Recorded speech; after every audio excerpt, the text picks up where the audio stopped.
Giselle Hartwell stood before the cameras with the smile of someone who had already won $180 million, the largest contract in Vantage Auto's history. Nothing was supposed to go wrong that morning, and certainly not because of a maintenance technician in oil-stained coveralls named Logan Hayes. He did not say much. He simply placed a sheet of paper on her desk. Abnormal battery temperatures, cooling system irregularities, fire risk in the fleet about to be deployed. She looked at him, then at the paper. Then she said 4 words the entire floor could hear. No one cares.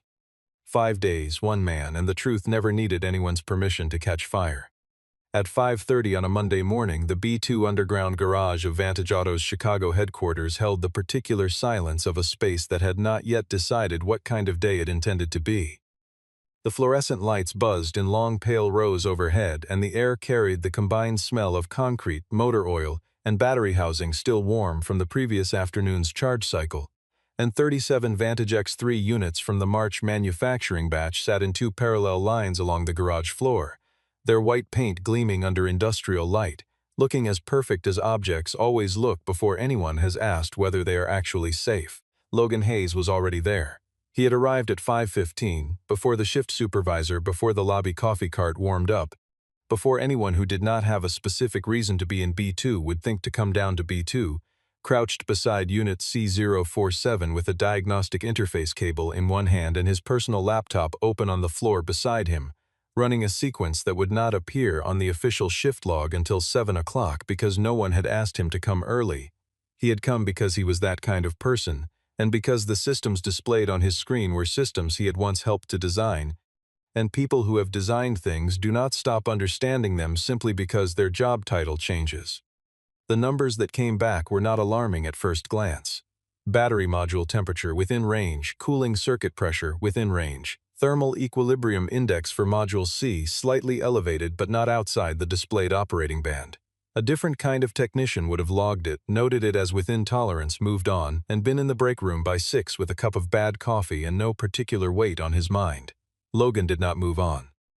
He had seen slightly elevated before, 3 years earlier in a test bay in Michigan, on a vehicle that had eventually been pulled from a pilot program and quietly redesigned after a thermal event that the internal report described with considerable restraint. And he knew that slightly elevated in a controlled diagnostic environment meant something different when the same vehicle ran continuous high-load cycles under July sun on downtown asphalt. He opened the Vantage X3 technical specification file he had downloaded from the internal engineering portal 2 weeks after joining the maintenance division, because he always read the technical documentation for the systems he worked on, regardless of whether reading it was part of his job description, and set it beside the live diagnostic window. He began to compare values 1 column at a time, with the methodical patience of someone who understood that the truth in engineering is almost never in the headline number. It is in the relationship between numbers. Logan Hayes had not planned to become a maintenance technician. For 6 years, he had been a senior thermal systems engineer at an automotive firm in Michigan, responsible for powertrain validation on electric platforms, the kind of work that required a person to understand failure modes not in the abstract but in the specific, in the precise gradient between acceptable and dangerous, in the exact temperature at which a lithium cell management circuit could no longer compensate for what it had been asked to compensate for. Then his wife died. It happened quickly in the way that terrible things sometimes happen quickly. 4 months from the first diagnosis to the end, a period of time so compressed that afterward it had the quality of something dreamed rather than lived. Logan had asked for a transfer to Chicago to be close to his wife's family, near his daughter. The Chicago office had no senior engineering positions available. The fleet maintenance division had a vacancy. He had taken it the same day it was offered, without negotiating, without asking when an engineering role might open up, without giving the impression that he considered a maintenance position beneath him, because he was not a man who spent energy measuring the distance between what he had and what he might have had. He was a man who showed up at 5:15 and ran diagnostics on vehicles the system said were fine. He ran the same diagnostic sequence on 4 additional units from the March batch, C031, C042, C049, and C053. 3 of the 4 returned the same slightly elevated thermal equilibrium signature in Module C. The 4th returned a value 2 points higher. Logan sat down on the cold concrete floor back against the wheel housing of C047 and looked at both screens side by side in the buzzing quiet of the underground garage. This was not sensor drift. Sensor drift was random and independent, the kind of variation that showed up differently on every unit. What he was looking at was consistent, appearing at the same location in the battery array, under the same diagnostic conditions, across vehicles from the same production run. That was a pattern. A pattern had a source. A source meant something had been wrong before these vehicles left the factory, either in the production specification, or in the assembly process, or in the validation records that should have caught it before delivery. Logan stood, tucked his laptop under his arm, and walked to the elevator. The launch event was Friday.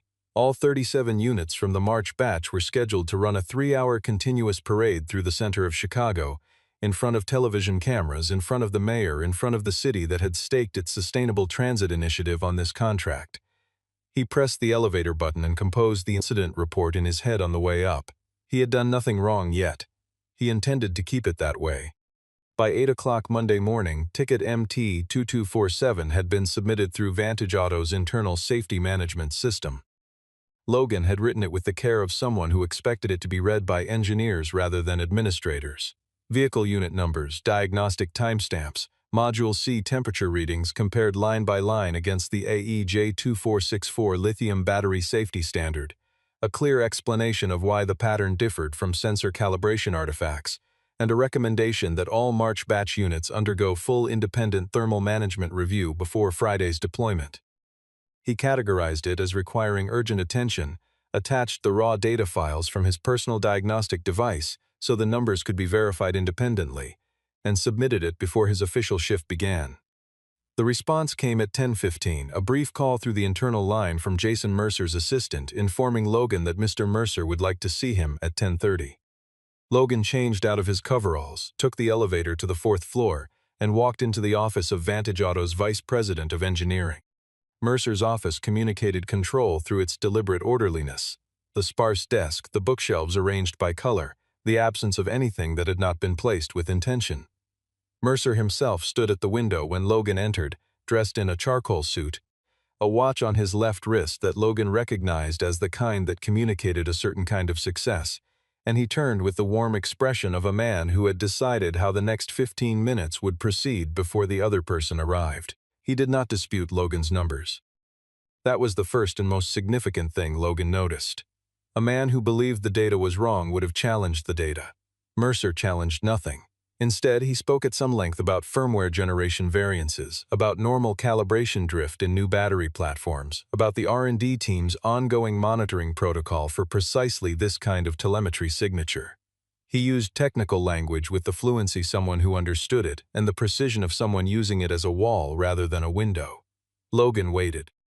When Mercer finished, Logan said in the same quiet register he always spoke in, "The elevated pattern does not appear in the January or February batches. It appears across 4 out of 5 units I tested from March. That is not calibration drift, that is a production variable."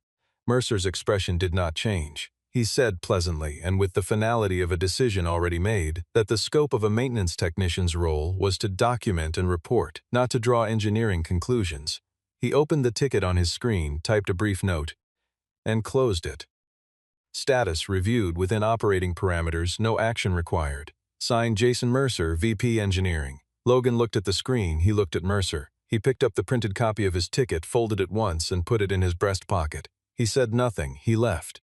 In the elevator going back down, Logan stood with the folded paper and thought not about the dismissal which he had anticipated, but about the quality of it.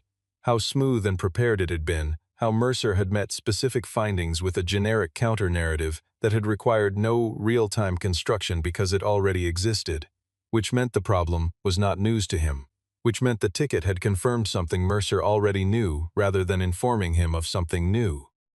From his workbench that afternoon, Logan drafted a second submission addressed directly to the Product Safety Office, bypassing the engineering chain entirely.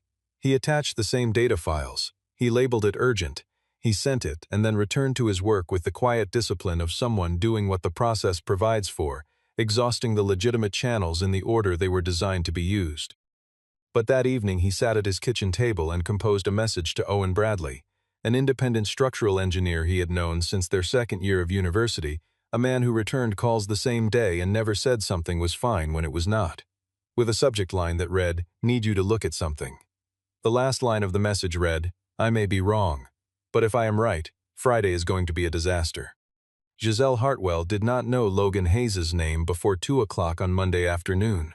She was mid-presentation with her operations team on the third floor when her assistant appeared at the door and said, quietly, that a technician from fleet maintenance was waiting in the hall and had asked to speak with her directly. She looked at her assistant. She did not ask why a maintenance technician needed to speak with the chief executive. She was the kind of person who believed every question deserved the minimum courtesy of being heard, a quality she had been told more than once was inefficient and had kept anyway. She told the assistant to send him in, and that act of ordinary professional courtesy was the thing she would return to most often in the months that followed, turning it over like a stone to examine what had been underneath it. Logan Hayes walked into the conference room carrying a manila folder and wearing a work shirt with the Vantage Auto logo on the chest pocket. He was not nervous. She noticed this with the attention she gave to everything in a room, because composure in a person who has no institutional power is usually bought with either indifference or certainty, and she wanted to know which one she was looking at. He placed 3 pages on the table, not handed to her, set down where she could choose whether to look, and spoke for 2 minutes and 40 seconds. Thermal readings, affected units. Say safety standard comparison, pattern across the March batch. What the numbers indicated about sustained high-load operation in summer temperatures, specifically in the context of a 3-hour continuous deployment on Friday. He did not editorialize. He did not ask her to feel anything about it. He presented the data the way an engineer presents data, as information that carries its own weight without requiring decoration, and when he finished he waited in the quiet with his hands at his sides. She reached for the top sheet, and at that precise moment the conference room door opened and Jason Mercer walked in. He looked at Logan with an expression that did not change, then at Giselle with an expression calibrated entirely for her, measured, reassuring, already ahead of whatever needed to be resolved. He spoke before she could ask a question. He told her the ticket had been reviewed by engineering that morning, that the readings fell within the adjusted parameters for the new firmware generation, that the technician was recently transferred and still developing familiarity with the Vantage X3 diagnostic profile. He said this without appearing to dismiss Logan. He was too sophisticated for that. Instead, he arranged the information so that Logan's report became a function of inexperience rather than evidence, and Giselle, who had the mayor's office confirmed for Friday and 3 broadcast crews already contracted and $180 million sitting on a timeline that had not been built to accommodate uncertainty, looked at the pages on the conference table and made the decision she would later identify, without flinching from the precision of it, as the worst professional judgment of her career. She set the pages down. She looked at Logan Hayes across the table and said, not with cruelty, not with contempt, but with the exhausted finality of someone who has too many true things competing for her immediate attention. No one cares about that car, Mr. Hayes, not today. The room went quiet in the particular way of rooms in which something has been said that cannot be unsaid.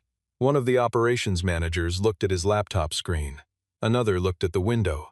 Logan Hayes looked at the pages on the table for a moment, his data, his careful work, sitting unclaimed on the glass surface, and then he picked them up, folded them once, and placed them in his breast pocket alongside the closed ticket he had been carrying all afternoon.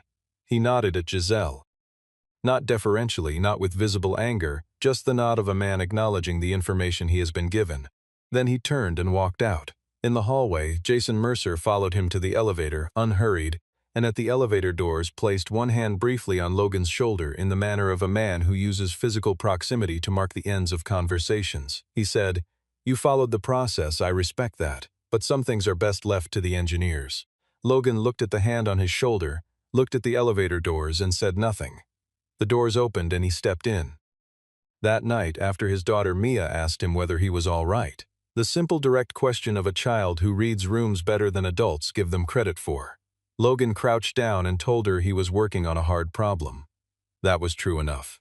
He straightened, walked to the kitchen table, opened his laptop, finished the message to Owen Bradley, and sent it. Then he sat in the quiet for a long time, thinking about the number 4, and what it meant when 4 out of 5 vehicles from the same batch returned the same signature, and how many intersections a 3-hour parade route passed through on a hot Friday in downtown Chicago. Tuesday arrived with cloud cover and the particular chill of a Chicago spring that had not yet committed to becoming summer. Logan reached the Vantage Auto Fleet entrance at his usual time and touched his badge to the reader. The light did not turn green. He tried again. The reader gave a small flat tone, the kind that means the system recognized the badge and rejected it deliberately. A security officer appeared with a sealed envelope and the careful expression of someone executing a policy they did not write. Inside was a formal suspension notice. 14 days with pay, reason stated as procedural violation of internal reporting protocols and conduct contributing to workplace disruption in advance of a critical public event. The signature at the bottom was Jason Mercer's. Logan stood at the entrance for a moment. Through the glass he could see 2 colleagues from the morning shift watching from the repair bay. Neither came out. He did not blame them. He put the notice in his breast pocket alongside the folded diagnostic pages, and he walked back to his car and drove northwest across the city to Owen Bradley's workspace in a light industrial building that smelled of drafting paper and machine oil and had a whiteboard the full length of one wall covered in load calculations for a bridge project Owen was consulting on. Owen had been looking at the data since 6 in the morning. He had the readings pulled up on a large monitor when Logan arrived, cross-referenced against documentation from a battery failure event he had consulted on for a European automaker in 2019. He did not ask about the suspension first. He pointed at the screen first, and after Logan sat down across from him, Owen turned around with the expression that engineers wear when they do not want to be right but understand that they are, and he said, "This is a thermal runaway precursor signature. I saw this exact pattern before a mass recall in Germany. What you have here is not a calibration artifact, and it is not operator error, and it is not sensor drift." Logan nodded. Owen asked, "What do you want to do with it? You have been suspended. You have no legal standing to compel anyone inside that building to act before Friday." Logan looked at the whiteboard covered in load calculations for a moment. All those numbers representing a bridge no one had yet seen, and then he said, "If one of those vehicles catches fire at a downtown intersection on a Friday morning, in front of cameras, in front of the mayor, with people on the sidewalk, what would you want to have done with this?" Owen did not answer. He did not need to.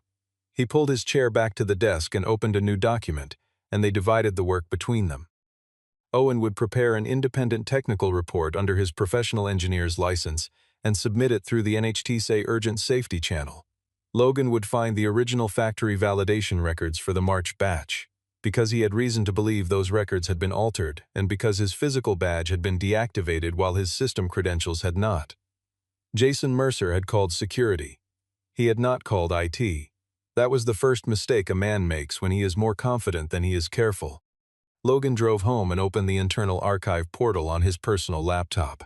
He navigated to the product safety documentation section, found the March batch inspection records, and opened the thermal management sign-off file. The module C temperature values in the official document were clean. Well within the acceptable range, no anomalies flagged, no concerns noted. Logan opened the raw data file from his personal diagnostic device in the adjacent window. The numbers did not match. They were not close to matching. He checked the document metadata.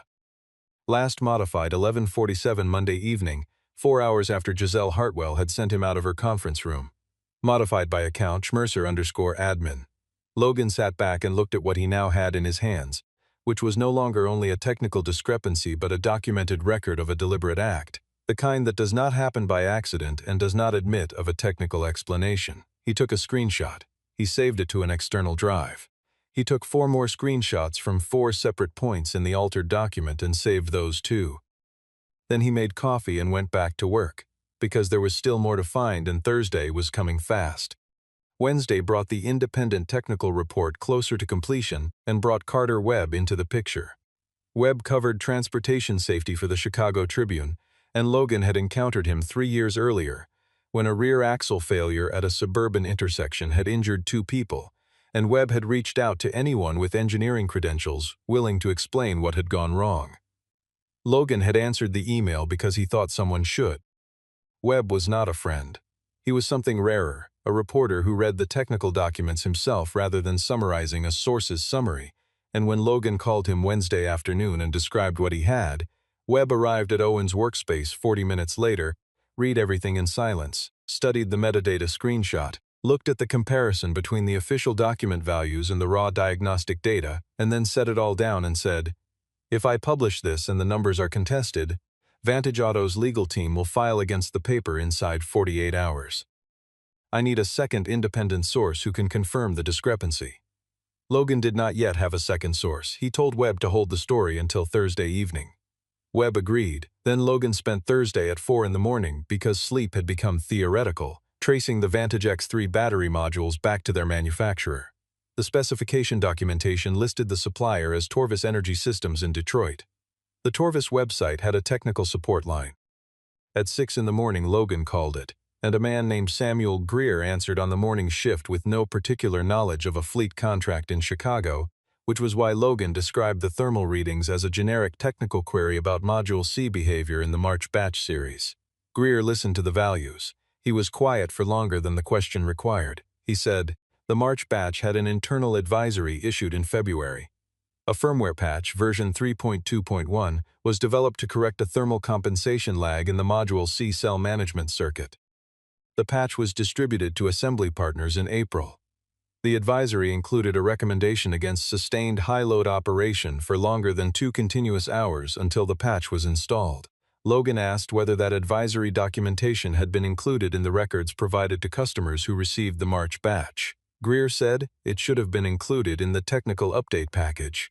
Then he asked, "Is there something specific you are looking into?" Logan said yes. He thanked Greer, ended the call, and sat with that information for a full minute. He looked at the calendar. Friday's program, 3 continuous hours. Temperature forecast 29 degrees. Without the patch, Module C and the March batch units would enter the elevated thermal range at approximately 90 minutes under sustained load in direct sun. Past 2 hours, the precursor signatures would not be precursor signatures anymore. He forwarded the recording to Owen and to Carter Webb. Webb called back in 11 minutes and said he had his second source and could run the story whenever Logan was ready. Logan said, "Not yet. One more attempt through the proper channel."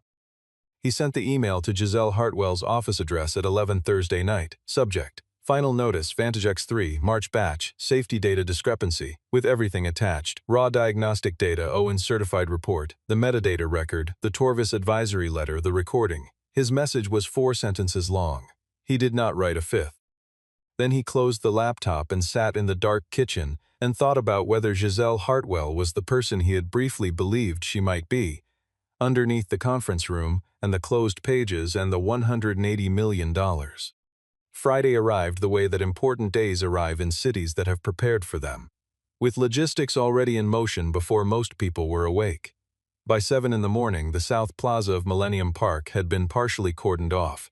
Vantage Auto's staging crew had arranged 30 Vantage X3 units in 2 curved rows facing the main platform, and 3 broadcast vans were positioned along the perimeter with cables running in organized channels across the pavement.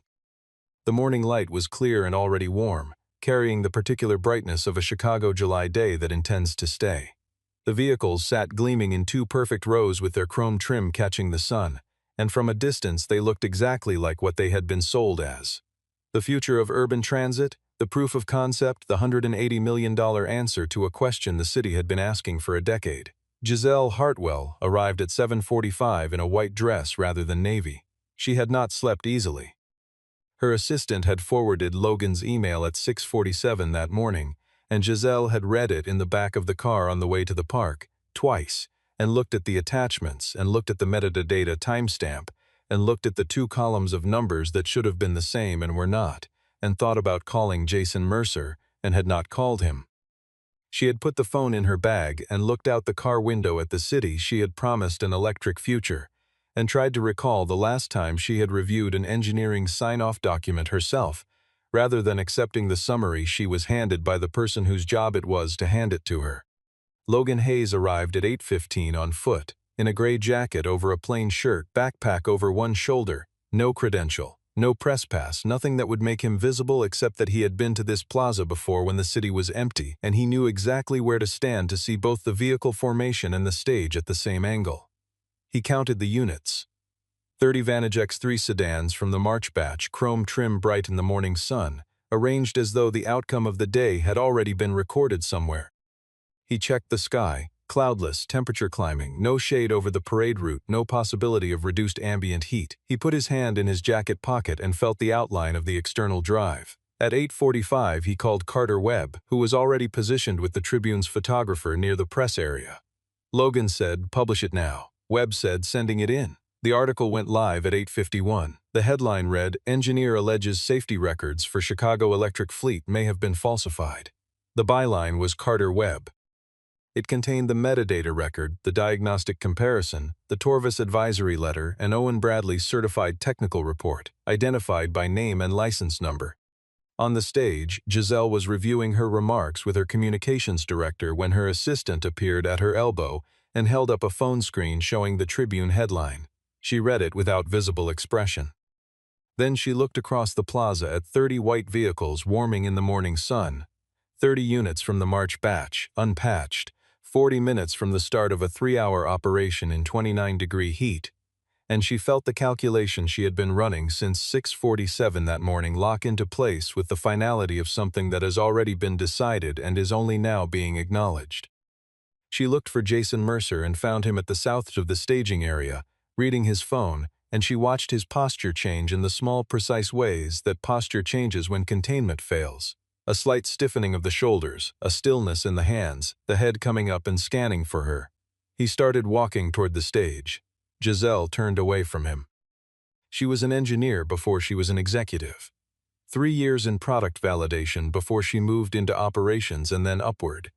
And she knew the numbers in Logan's email the same way she had known them when she read them in the car that morning, which was the same way she would have known them on Monday afternoon if she had read the pages before she put them down. Mercer reached the side of the stage and climbed the steps and moved to her shoulder and said, "Low and controlled. This is competitive interference. The data has been misrepresented. We proceed." She did not look at him. She stepped to the microphone. She stood at the microphone for 4 seconds without speaking, in front of cameras, in front of city officials, in front of a plaza full of people who had come to see the future begin. She was running the final calculation in her head. Load cycle, ambient temperature, Module C thermal sealing, 2 hours, no firmware patch. She was thinking about what Owen Bradley's certified report described in the careful measured language of a professional engineer.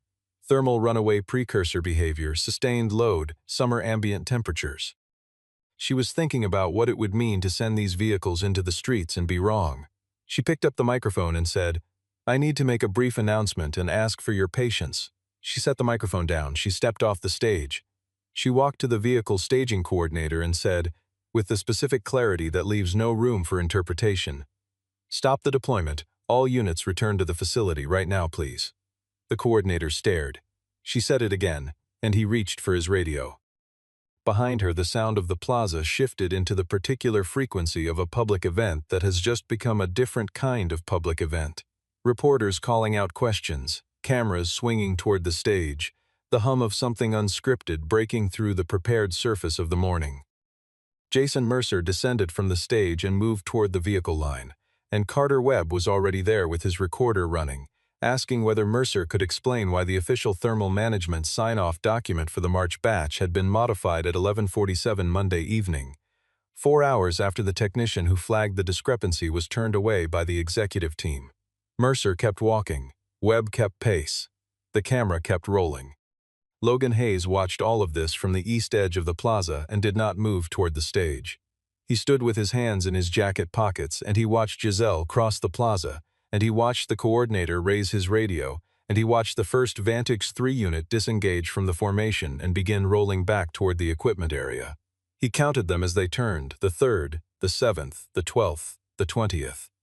He had been awake for most of 4 nights.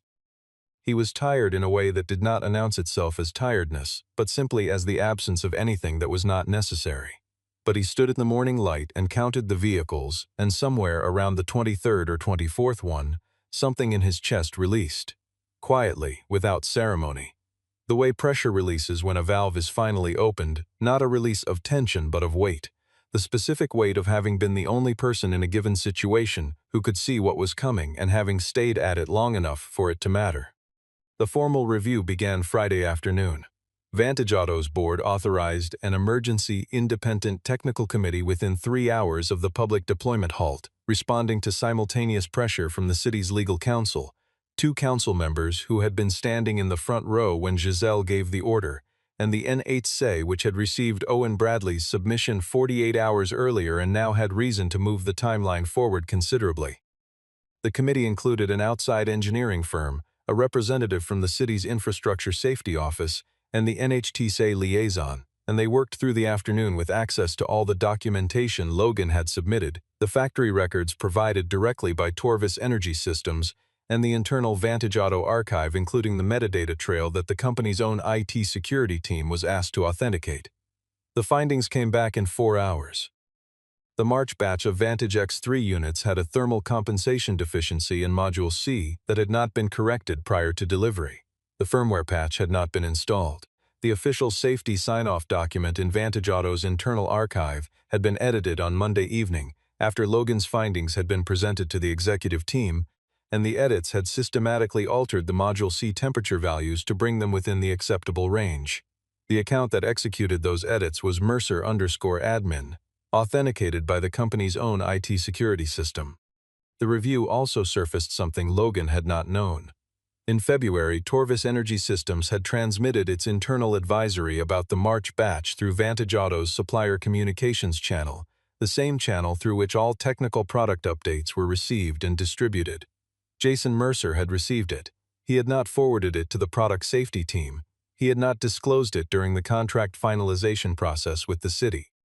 He had calculated, and the committee found internal communications that documented this calculation, that the firmware patch would be installed before the fleet's public launch, and that no one would ever need to know there had been an interval during which the vehicles did not fully meet the operating parameters they had been certified against. When the patch release was delayed 3 weeks by a production issue at the Torvis facility, Mercer had not revisited the calculation. He had continued.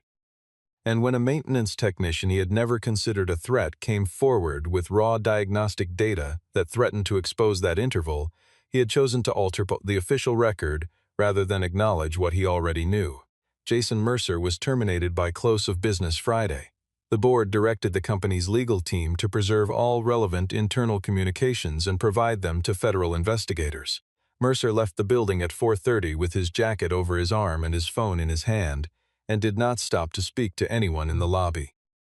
Carter Webb was outside with a photographer, and the image that ran on the Tribune's front page the following morning showed Mercer crossing the forecourt toward the parking structure, not looking at the camera. He did not look like a villain. He looked like a man who had made a calculation that had not worked out. That evening, Giselle Hartwell asked her assistant for Logan Hayes's contact information. She did not ask a lawyer to be present. She did not ask her communications team to prepare talking points. She drove herself to a coffee shop near the fleet maintenance facility and arrived to find Logan already there with Owen Bradley, both of them looking at Owen's laptop, which still had the technical report open on the screen, as though there remained something in it to verify. She sat down across from them without ordering anything. She said she had reviewed Logan's original employment file that afternoon, and now understood he had not been a maintenance technician before he came to Vantage Auto. She said she was sorry his job title had made it easier for her to discount what he was telling her. She said this without softening language, without the qualifying clauses people use when they want credit for the apology without the full weight of it. Then she named 3 specific failures, because she was a person who believed that accountability required precision and not generality. First, she had made Jason Mercer the sole filter between the engineering floor and her desk, and she had never examined whether that arrangement had structural risk. Second, when Logan placed his data on the conference table Monday afternoon, she had not read it before she responded to it. Third, when Mercer walked into the room at that moment, she had chosen to trust the familiar voice over the unfamiliar numbers, and that was a choice rather than an accident, and she intended to name it as one. Logan listened to all 3. He did not argue with any of them, did not diminish them, did not perform forgiveness he did not feel or withhold acknowledgement he did. He said, "I appreciate you saying that." Owen looked at his coffee. When Giselle stood to leave and reached the door, she turned back and said, "Why didn't you tell me on Monday that you had 6 years in thermal systems engineering?" Logan looked at her steadily. He said, "Would it have mattered?" She did not answer. She walked out into the evening. The following week moved with the particular pace of consequences working through institutions. Owen Bradley's certified report was formally cited in an 8S safety bulletin recommending immediate thermal management review for all March batch Vantage X3 units across 12 cities in 6 states. Owen received calls from 3 automotive manufacturers before the week was out and returned all of them. The City Council accepted Vantage Auto's proposal for a revised deployment timeline, contingent on independent certification of firmware installation across the entire fleet. The contract figure did not change. What changed was the internal safety reporting clause. Any engineer at any level of the company could now submit a safety concern directly to a joint committee that included an external reviewer, bypassing the standard approval chain entirely. Giselle Hartwell had proposed this structure on Saturday morning, one day after the plaza. She announced it company-wide on Monday in an email that mentioned Logan Hayes, by name as the technician whose report had identified the problem. The email did not describe what had been said to him in the third-floor conference room the previous Monday. Some things are stated in writing. Others are simply understood. Jason Mercer's termination did not end quietly. Federal investigators made contact with Vantage Auto's board the following week regarding the document alteration, and the matter moved into channels that would take months rather than days to resolve. Logan was not involved in that process. He had given everything he had to the people who needed it. What happened next was not his to manage. Carter Webb's article was submitted for consideration by the Illinois Press Association's investigative journalism panel. Webb sent Logan a brief message mentioning it. Logan replied with 2 sentences. He did not ask whether his name would appear in any subsequent coverage. He had not asked for anything from the beginning. On Monday of the following week, Logan received 2 documents by email. The first was his formal reinstatement notice, with back pay for the 14-day suspension period, and the suspension record itself cleared from his personnel file. The second was an offer letter for a newly created position, Systems Safety Engineer, reporting directly to the Office of the Chief Executive, with a mandate to review technical safety concerns from any division at any stage before they entered the standard approval chain. The salary was nearly double his technician rate. The letter did not explain how the position had come to exist. Logan read both documents in the B2 garage, sitting on the metal stool at the diagnostic workstation, where he had started all of this 9 days earlier. The same fluorescent light, the same concrete quiet, the same smell of battery housing and motor oil, and the particular stillness of a space that had not yet decided what kind of day it intended to be. Unit C047 was still parked in its place, still waiting for the firmware patch that would be installed before Thursday, according to the updated deployment schedule. Logan folded the offer letter and put it in the breast pocket of his coverall, into the same ridge where a closed ticket and a set of folded diagnostic pages had ridden across the longest week of his professional life. He looked at the vehicle for a moment. Then he opened his laptop and began drafting the documentation framework for the new safety review process, not because he had formally accepted the offer, but because the problem the role was designed to solve was clear in his mind, and the act of solving it was more interesting to him than any deliberation about whether to begin. There are warnings that no one wants to hear, not because they are wrong, but because they arrive at the wrong moment in the wrong hands from the wrong address. Logan Hayes understood this. He had never done what he did in order to be remembered for it, had never calculated a return on 4 nights without sleep, or a suspension notice delivered at a locked door, or the particular loneliness of standing in a conference room holding pages that no one had read. He had done it because the cost of not doing it was a cost that would be paid by someone else, at an intersection somewhere in a city of 2.5 million people, on a morning he could have predicted but had not prevented. Chicago never knew what it had narrowly avoided. The plaza had emptied, the broadcast vans had packed their cables and driven away, and 30 white vehicles had turned quietly back from the formation and rolled into the facility where they would wait for the correction that should have been made before they were ever delivered. Sometimes the outcome of doing everything right is simply that nothing catastrophic happens, and no one marks the date, and no photograph exists of the thing that did not occur.